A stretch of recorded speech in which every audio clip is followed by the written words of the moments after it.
Hello friends, आम्ही चाललेलो आहे एका ठिकाणी फिरायला. तर मग बघा पुढचा ब्लॉग. Bye bye. आम्ही निघालेलो आहे. मी आणि आई डॅडी निघालो होतो. मी तुम्हाला मग रस्त्याचा व्ह्यू बी दाखवणार आहे. तर मग पूर्ण व्हिडिओ बघा. तर मग आम्हाला जातानीच लागलं होतं गजानन महाराजांचं मंदिर. 5 मिनिटाच्या अंतर ते आमच्या घराजवळच आहे. तर आम्ही आहे आमच्या सिटीतलं सगळ्यात मोठं हॉस्पिटल हेडगेवार हॉस्पिटल. आणि हे बघा आमच्या शहराची शान, हा छत्रपती शिवाजी महाराजांचा पुतळा. आम्ही राहतो छत्रपती संभाजीनगरमध्ये आणि आमच्या छत्रपती संभाजीनगरचा सगळ्यात मोठा पुतळा आहे. नंतर पुढे गेल्यावर आहे हा आर्मी एरिया.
पुढे गेल्यावर नंतर इथे आहे इंडियन आर्मीचं यांचं कॅन्टीन. पुढे आल्यानंतर मिटमिटा गाव आहे, तिथं आम्ही थांबलो होतो नाश्ता करण्यासाठी.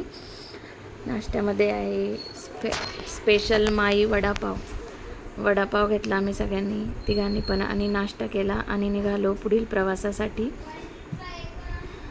प्रवास करताना बघा आलो होतो जवळच आता आमच्या लोकेशनच्या. तर कोण जे इथं गेला असेल त्यांना आयडिया आलीच असेल आम्ही कुठं आलो आहे, कोणत्या लोकेशनवर आम्ही आलो आहे.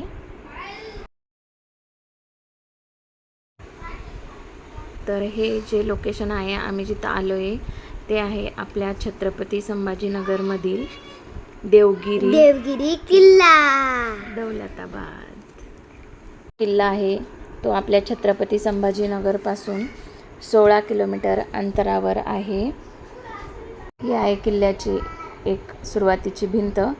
आतमध्ये गेल्यानंतर इथे तिकीट घर म्हणून आहे, तिथं आपल्याला तिकीट काढावं लागतं तरच आतमध्ये आपल्याला किल्ल्यामध्ये एंट्री असती. पर हेड 25 रुपीज असं तिकीट आहे. तिकीट घेऊन आम्ही पोहोचलो होतो मेन दरवाजावर. किती छान मोठा असा हा किल्ला आहे आणि हे आहे किल्ल्याची मेन गेट, मेन दरवाजा.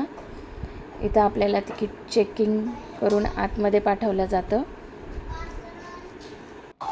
हा जो किल्ला आहे तो इसवी सन 1187 मध्ये स्थापन केला आहे.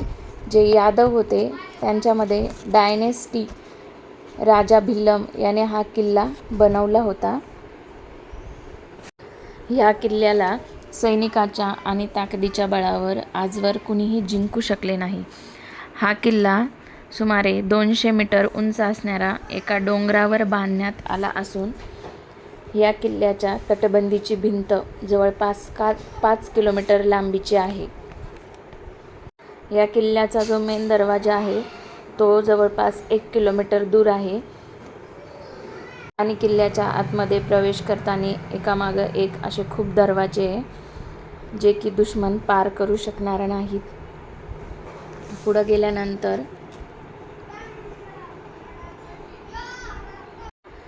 गेल्यानंतर अलीकडं काही ठिकाणं आहेत जे आपण किल्ल्याच्या अगोदर, हे बघा इथं आम्ही जातोय भारत माता मंदिर आणि हाती तलाव म्हणून.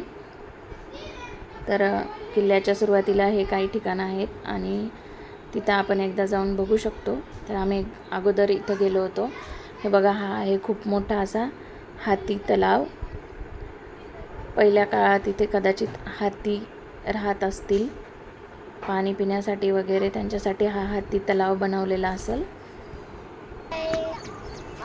काळातला. हा आहे तिथे जुनं झाड पहिले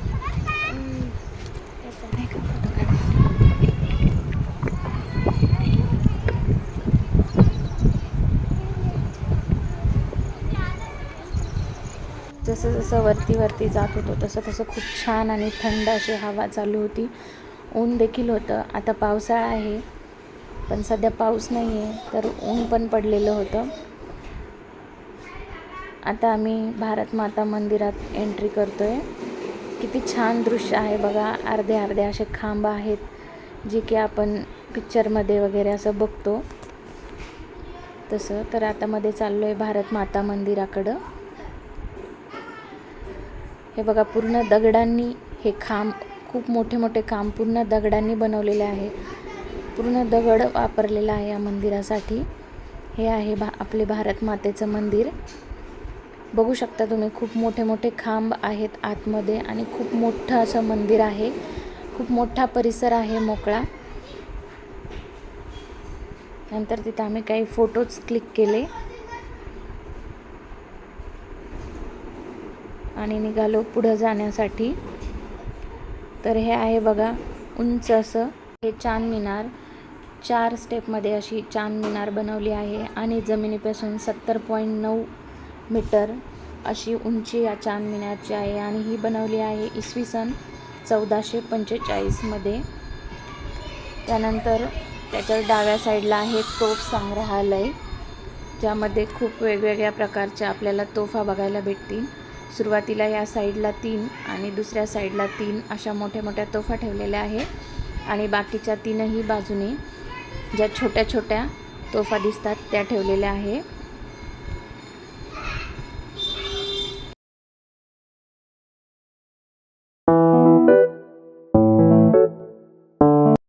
तोफ संग्रहालय बघून नंतर निघालो होतो किल्ल्याच्या वरती पुढे जाण्यासाठी. तर बघा, अजून हा एक दरवाजा किल्ल्यावरचा आहे आणि तिथे काही माकड पण बसलेले होते, ज्यांच्यापासून आपल्या बॅगा लपवावं लागतात, नाहीतर ते आपल्या बॅगांवर आक्रमण करतात आणि जे बॅगेमध्ये असेल ते खाऊ वगैरे ते खातात. त्यामुळे त्यांच्यापासून जपून राहावं लागतं गडावर, किल्ल्यावर वगैरे अशा ठिकाणी, डोंगरावर गेल्यानंतर. पुढे जाताना बघा, हा अजून एक दरवाजा पार करून आम्ही निघालो पुढं. तर शिवांश थोडासा थकला होता आणि म्हणत होता अजून किती वरती, किती उंच आहे. इथं एक महाल आहे, तो त्याची अवस्था खूप हे झाली म्हणून तिथं कोणी जात नाही जास्त. आणि वरती आल्यानंतर बघा, हा एक बुरुज आहे. इथं आहे ही सर्वात मोठी तोफ, जिचं नाव आहे मेंढी तोफ. ही तोफ जगातली सगळ्यात मोठ्या तोफांपैकी 2 नंबरची तोफ म्हणून ओळखली जाते. आणि हा बघा किल्ल्यावरचा नजारा. पावसामुळे सगळीकडे हिरवळ झालेली आहे आणि मी वरतून खालचा व्ह्यू दाखवत असताना बघा, इथं कॉलेजचे मुलं आलेले होते, ते त्यांचे व्हिडिओ बनवत होते म्हणून एक सहज व्हिडिओ घेतला त्यांचा. बघा, किल्ल्याच्या वरती गेल्यानंतर मी तुम्हाला दाखवते. ही जी तोफ आहे सगळ्यात मोठी तोफ आहे, मेंढी तोफ. आणि असं म्हणतात की ती पंचधातूंनी बनवलेली आहे आणि बुरुजावरती जाऊन ही तोफ बनवली आहे. पुढं गेल्यानंतर किल्ल्याच्या हे जे पाणी दिसतंय, हे किल्ल्याच्या 4ही बाजूंनी पाणी आहे, जे की दुश्मन आतमध्ये येऊ नये म्हणून किल्ल्याच्या 4ही बाजूने हे पाण्यासाठी बनवलं होतं. आणि त्यामध्ये पहिले विषारी साप आणि मगरी असायचे. ही या किल्ल्यावरचा हा एक अरुंद पूल आहे, ज्यावरून एका वेळी 2च माणसं जाऊ शकतात आणि जर दुश्मनाने यावर हल्ला केला तर हा पूल त्यावेळेस वरती पण करता यायचा. आणि या किल्ल्याच्या 4ही बाजूनी असं पाणी आहे आणि आतमध्ये गेल्यावर हा अंधारी असा भुयारी मार्ग आहे छोटासा. पहिले इथे लाईटची वगैरे सोय नव्हती आणि आता इथं लाईट्स लावलेले आहे सगळीकडं. आणि पुढे गेल्यानंतर हा एक बाहेरच्या साईडने एक वरती जाण्यासाठी रस्ता आहे पायऱ्याचा आणि आम्ही जातोय आतमधल्या भुयारी मार्गाने. व्लॉग इथंच एंड करते आणि पुढचे व्हिडिओ बघा नेक्स्ट व्लॉगमध्ये.